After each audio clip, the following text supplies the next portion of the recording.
Bonjour à tous, faut vraiment qu'on parle de Dalek.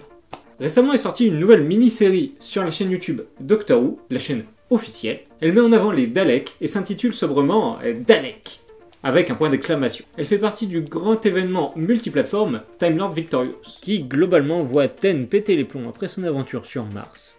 Mais pendant ce temps-là, enfin, tout est relatif, 8, 9 et 4 vivent des aventures dans les premiers temps de l'univers, les Dark Times.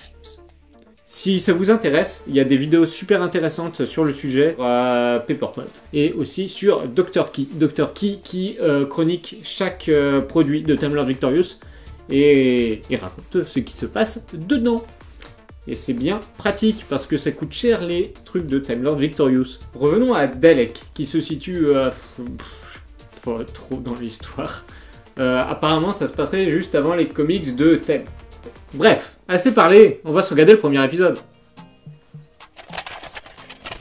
Oula, c'est moche. Denise, t'as pas mis la bonne VHS, c'est un reconstitué là. Le premier épisode raconte l'histoire de l'empereur des Daleks qui veut conquérir la planète d'Islos. Mais pour cela, il faut que les Daleks prennent les archives. Mais les gens présents ne veulent pas. Vous êtes très statique, monsieur, madame, meuble. Du coup, les Daleks, ils font pampan. Mais ça n'a pas trop l'air d'impressionner les gens qui clignotent pour parler. La non-impression des gens qui habitent là n'impressionne pas les Daleks, qui eux font des petits allers-retours pour parler. J'imagine qu'ils sont stressés. Les Daleks explosent tout, comme à leur habitude, et ça fait des flammes que j'ai pas vues depuis Harry Potter PS1. Les gens qui clignotent se rendent et tombent par terre. C'était donc bien des meubles. Les Daleks, ils ont gagné, et en fait non. Il y a un portail qui les emmène vers... on sait pas où. Autant le dire tout de suite, c'était pas bien. Pourquoi c'est moche? On va essayer de le découvrir ensemble et s'expliquer pourquoi dans ce nouvel épisode de Technical Who. Ce projet a été fait dans la hâte. Annoncé le 1er septembre avec un trailer et aucune mention avant, je pense que ce projet a été prévu sur le tard. Nicholas Briggs revient pour doubler les Daleks et, confinement oblige, depuis chez lui. L'animation est confiée au studio Lidl, un studio d'animation qui font principalement des séries animées en CGI pour enfants comme Camp Furley et Ranger Bob, mais aussi d'après leur bande démo, des films 4D pour des parcs d'attractions, des petits courts-métrages Lego Dimensions, ma foi, fort jolis, et même de l'animation 2D. On ne peut donc pas tabler sur une société qui ne sait pas ce qu'elle fait. Dans ce cas, ça peut être des délais courts, comme je disais avant, une équipe très réduite, ou encore un souci de direction artistique. Justement, l'esthétique de la série choque dans un premier temps. Beaucoup de plans dans l'espace, assez sombres ou justement fort éclairés. Souvent une technique pour cacher la misère d'un rendu pas parfait. Les Daleks en eux-mêmes sont bien plus brillants et reflètent beaucoup plus la lumière que leur homologue filmé en images réelles. Surtout comparé au trailer de Time Lord Victorious sorti juste avant sur la chaîne YouTube, où c'est un véritable Dalek tourné sur fond vert et intégré dans l'espace. Certains fans anglo-saxons ont tout de suite attesté que l'esthétique de la série était un hommage à de vieilles histoires des Daleks en bande dessinée, qui avaient un look un peu plus pulp. Je pense que pour pousser cela à fond, il aurait fallu un rendu plus 2D et dessin animé à l'ensemble, voire réalisé en flash.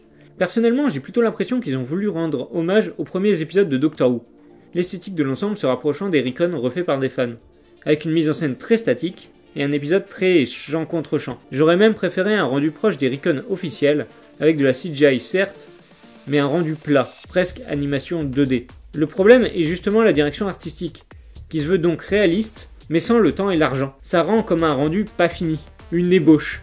Les dessins animés que je présentais avant, qui sont faits par le même studio, n'ont pas forcément beaucoup d'argent. Enfin, sûrement un peu plus que Dalek. Mais vu que ça se veut cartoon, ça marche. Une esthétique plus simple aurait été préférable. Plus aficionados de la chaîne YouTube de Dracojo se rappelleront de Dreamland Infinity Quest, deux mini-séries produites pendant la période David Tennant et reprenant un peu le même format que Dalek, mais diffusées sur BBC Children. L'animation n'était pas ce qui se fait le plus beau, mais au moins ça bougeait. Il y a aussi bien sûr les épisodes perdus, qui sont reconstitués en animation. Ça fait le job pour que ça bouge un peu, c'est pas non plus dingue, mais ça permet aux épisodes perdus de sortir en DVD. Le moteur de rendu utilisé pour la série est un moteur de jeu vidéo, mais moteur de jeu ne veut pas forcément dire rendu daté. Par exemple, le moteur de rendu d'Epic, l'Unreal Engine, est souvent utilisé dans le cinéma. Par exemple, récemment dans Mandalorian, les décors virtuels projetés en arrière-plan étant rendus sous l'Unreal pour faciliter le déplacement virtuel. Bien sûr, sur Dalek, ce n'est pas les mêmes budgets. La BBC et Doctor Who riment souvent avec budget assez serré. Et vu le rendu final, je pense qu'il l'est fortement. Ce n'est qu'une petite série destinée à YouTube qui ne rapportera pas beaucoup d'argent. Comme je le disais avant, la série est englobée dans le projet Time Lord Victorious. C'est dommage que la série principale, ou tout le monde presque peut la voir, ce ne soit pas l'histoire principale de Time Lord Victorious, justement. Pour conclure, je pense que c'est un mix de ces pistes qui ont amené à ce qu'est Time Lord Victorious. Je pense que soit on accroche, soit on n'accroche pas. Perso, j'ai pas trop accroché, mais au moins, j'ai bien rigolé. Très hâte de voir les prochains épisodes et voir où ça va aller. Si vous ne l'avez toujours pas vu, je vous conseille quand même de regarder ce premier épisode. Même si vous accrochez pas à l'esthétique, ça peut toujours vous faire rire ou joli feu ou des choses comme ça. Quant à moi, je vais vous le laisser ici pour aujourd'hui. Si vous aimez bien Doctor Who, eh bien il y a plein de choses sur cette chaîne. Et si vous aimez bien les effets spéciaux, j'ai une chaîne YouTube qui parle aussi d'effets spéciaux et de parcs d'attractions et de Harry Potter et d'autres choses qui s'appelle Fricadelle. Et c'est quelque part, je sais plus comment ça marche les mentions, mais au pire c'est dans la description. Donc voilà, à bientôt sur Tardy Story. Je vous fais des bisous. Salut!